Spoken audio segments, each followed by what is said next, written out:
I just knew that I was going to hell. And I knew that was the enemy that came for me.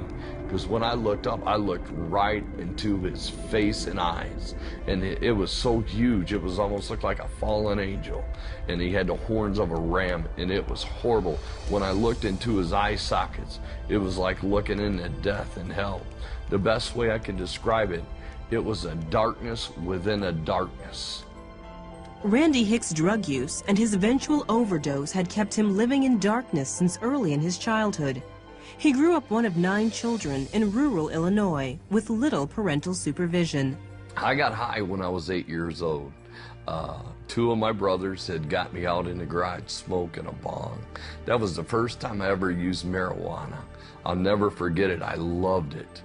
Randy's brothers hid the goods in the garden out back, in their school bags, or even under the mattress. One time I found some white powder in there. It was cocaine. I didn't know what it was, and I touched it, and it had numbed my lips. And I was like, wow, that's some strange stuff. And one day I just happened to watch my brother sniff it, and I sniffed some too. And time I got to high school, I was a freshman, you know, people were selling it to make money. Time I was a senior in high school, I was selling big time. After graduation, Randy joined the military. I ended up being a tanker, an armor crewman, and they sent me to Fort Irwin, California. Well, up there, crystal meth was big. Well, when I got up there, I got hooked up with the wrong people. I started drinking heavier, and then I really started going on a binge with crystal meth. Oh my God, I was so addicted. It was like I couldn't live without it. I breathed it from the time I got up in the morning to the time I went to bed.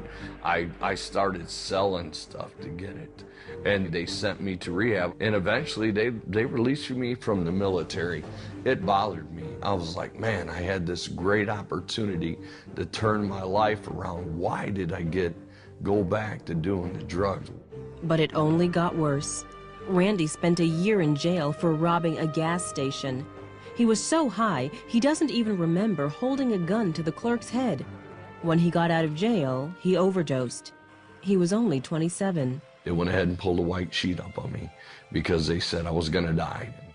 They called my family in. When I woke up, it was the most frightening moment because I looked down and I'm looking at a white sheet. Doctors discovered Randy was still alive. After running numerous tests, he was released. But even that near-death experience wasn't enough to scare Randy straight. Randy married, but the alcohol and drug use continued, eventually destroying the relationship. In 1997, Randy's wife left him with their 2 young children. And I was smoking weed, and I still did a little coke. Not like I used to, but I was still doing it, yes. The moment that changed that, all of a sudden my body collapsed to the ground. I felt something physically dragging me out of my body. And I mean, I looked up and I saw death, and I saw hell in his eyes, and it had these huge horns. It curled around like a ram, and death just filled the room, and it scared me. I could visibly feel my spiritual man separating from my flesh. I didn't feel no pain, but I felt it leaving, trembling in fear. And immediately I fell on my face and I cried out, Jesus. I said, forgive me of my sins. God, help me with my addictions. Take it all away. Just don't let me go to hell, please. I was begging. I was crying. I did everything I knew. And as soon as I looked at the door, my door opened. And I saw this long, white, glowing robe, white.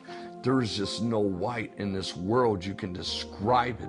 I knew without a doubt that the moment I cried out for Jesus, that God had showed up right there and saved me at the moment I cried out. From that moment, man, I just wanted to know God.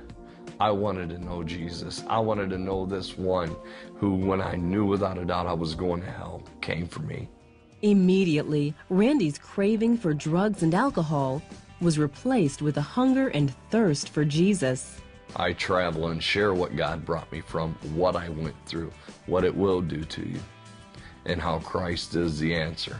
When you call on that name Jesus, He is there right there. and he is ready to receive you and to forgive you of all your sins.